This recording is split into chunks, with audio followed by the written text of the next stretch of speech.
Jo Malon. Mag-review tayo ng Jo Malon. Pangalan pa lang, mahal na. Jo Malon. Ang nagsisimula sa JM na pangalan, mahal na. Joy Marla, mahal na kote. Chat, mag-review tayo today ng Jo Malon. Ang mahal mag-give and take, eh. Charis! So, tama naman yun. Give and take lang, diba? Ikaw yung bibili, tapos galing sa kanya yung pera. So, pagkabukas ko, basura agad. Baka na basura. Yan na, may pera sa basura, yung katasabihan, diba? And, dalawa yung binili ko. Isang pang babae, isang pang... Anyways, universal naman yun. Universal. Unisex pala. Universal ang pot. So, ito yung mga previous. Sayang nga, hindi ko kasi na-punch agad. Pinag-isipan ko pa kanina. Oh, bibili ako ng sa akin. So, ito lang tuloy yung previous. Then, ito yung mga free na trial.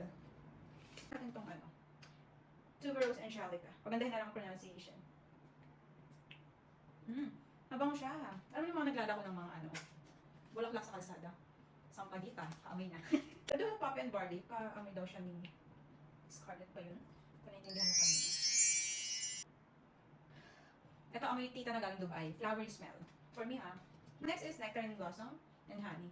So sa name niya pa lang, alam niyo na yan. Amoy honey siya. Honey, my love, so sweet. Dito naman. Namiss ko tuloy mag-review ng pabango. Sa Avon, dati ginagano lang eh, di ba?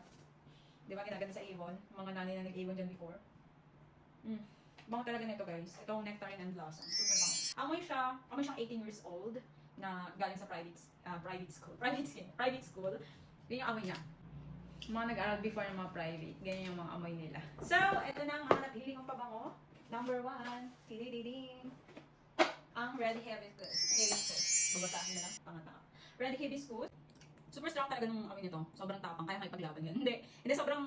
Yung mga pag yumayakap kayo, ano ba yun? Pag yumayakap kayo ng mga foreigner, kanya yung tito nyo galing abroad. Mga tito ko kasi, di ba? Parang, mga tito ko galing abroad pag, syempre, yakap-yakap yun. Tang ina, ito yata yung mga pabango nila. Ang tatapang, grabe talaga. Ang galing, ang galing Dubai yan. Saudi, ganyan.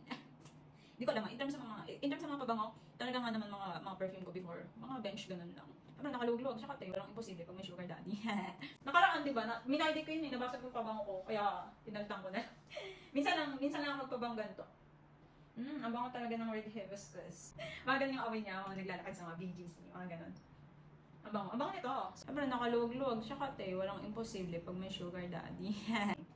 So next is, ito ang pinaka-signature ng Jo Malon, is English Pear and Freesia. English Pear and Freesia. Freesia? Hindi, mahal to. Alam natin yung amoy niya. Wala lang, gusto ko lang i-review ulit. Alam na ng mga, for sure alam niyo na to dahil may mga, may mga imitation smell din siya. Ay, kuha yung smell. Hindi ko lang alam kasi nga, hindi ko alam kung nagsistick tayo sa ganito, oil-based if ever na ours yung tumatagal. Ito niya, depends sa spray mo eh. Nabango talaga, amoy ko virgin. Hindi, sobrang bango nito, sobrang darling ng smell, ganun. Parang yung amoy nito, parang ano, gusto kong, parang kung amoy ka na gamit mo to, ihahagbak ka nila, ganun. Ibabanghag pala, ibabanghag ka nila. Ang bango talaga. Parang ito yung amoy ng palambing, ganun eh. Charis. Amoy palambing to, parang pag gusto mo palambing, ito yung gamitin mong pabango. For sure talaga. Kung mga tatlo yung maglalambing sa'yo, ganyan. Bili mo ako yan. Charot. At saka ito, ang lakas makaganda ng mga, alam mo yun, ang bango, talagang head turner. Hindi. Kunyari dadang before kasi nung nag-aaral ako nun sa private school, ganyan. Utang mo yung tuition, te. Charot.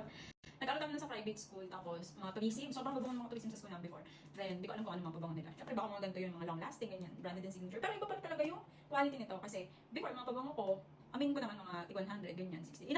Ba't inamin, te? Hindi talagang wise kasi ako sa pagbili ng mga ganun. But, you know, if you have extra and you have sugar daddy, why not to buy this kind of this? Hindi, joke lang. Hindi talaga, bakit hindi mo i-try, diba? Yung akala mga pamayaman lang eh. Applicable naman pala sa'yo. And there's nothing wrong with that. Unless, diba, hindi mo naman hingi sa kanila. Tayo yung mga nagko-comment dyan, sila yung may ano dyan. At saka for me, number 1 na, ang lakas makaganda pag, ang bango-bango, hindi ko alam, parang 1 point for me, ganun. Kaya, invest kayo sa, hindi mo invest sa pabango. Kung mag sa hygiene, number 1 naman yun, sa nails, ganyan, sa teeth, ganyan, diba? O mga gustong-gusto ng mga ano dyan, mga fuckboy. Pero huwag kayo magpapadala doon. So, think wisely din, of course. If you're investing to yourself, why not invest to your, future boyfriend? Para yung puhugan mo sa ganda, mabalik-balik din, di ba? Kumbaga, efforting ka din ng malala pagka maganda ka. So, yun, ano dito? Know your worth. Number 1 yan, know your worth.